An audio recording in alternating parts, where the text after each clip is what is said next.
Becoming Wise is supported by the Fetzer Institute.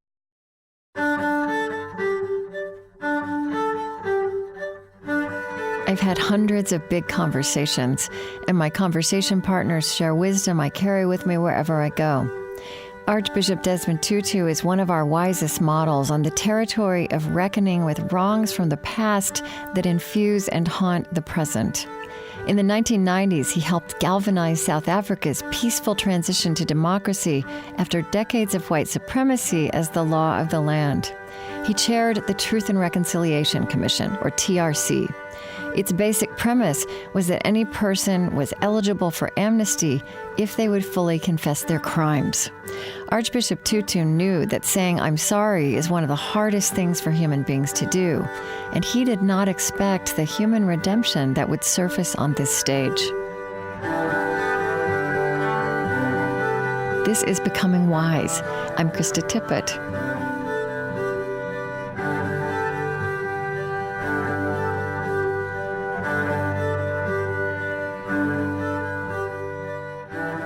What did you learn about why, as you said, one of the hardest things for human beings to do is to say "I'm sorry"? I mean, what did you learn about forgiveness three-dimensionally that you didn't know before? Well, one was that I was amazed, first of all, at how powerful an instrument it is being able to tell your story. You know, you could see in the number of people who for so long had been sort of just anonymous, faceless non-entities, just being given the opportunity, did something to rehabilitate them. But more than this, it actually was a healing thing.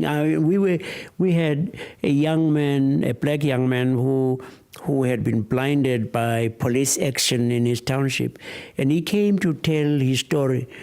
When he finished, one of the panel, TRC panel, asked him, "Hey, how do you feel?" And a broad smile broke over his face, and he was still blind, but he said, "You've given me back my eyes." And you know, you felt so humbled that people could feel that was how the healing for him would have taken place. But you know, one of the things that constantly amazed us was the remarkable magnanimity of people.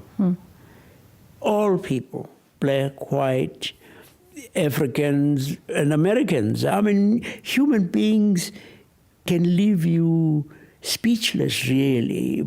I mean, they can leave you speechless by the horrible things they do. Right. But they also leave you speechless with the incredible things.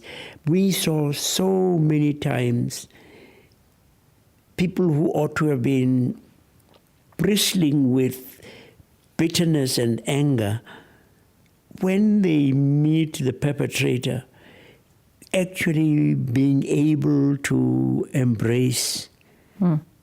And you were asking about the difficulty. Yes, it is difficult. And when we started, we looked at the legislation, and the legislation did not require a perpetrator who applied for amnesty to express even remorse. And we were very upset and said, but I mean, why not say they've got to say sorry or something? Right. But we discovered, I mean, that actually the legislators were a lot smarter, because had they insisted that it was a condition to get amnesty, each time somebody said, "I'm sorry, I'm very sorry," we would have said, he's just putting that on. Right. As it happened, despite the fact that it was not a requirement, when people were applying for amnesty, almost always they would turn to the victims or the survivors or the family, or if the person had been killed, and they would turn to them and say, "Please, we know it's very difficult, but please forgive." And And as I say, almost always the victims would.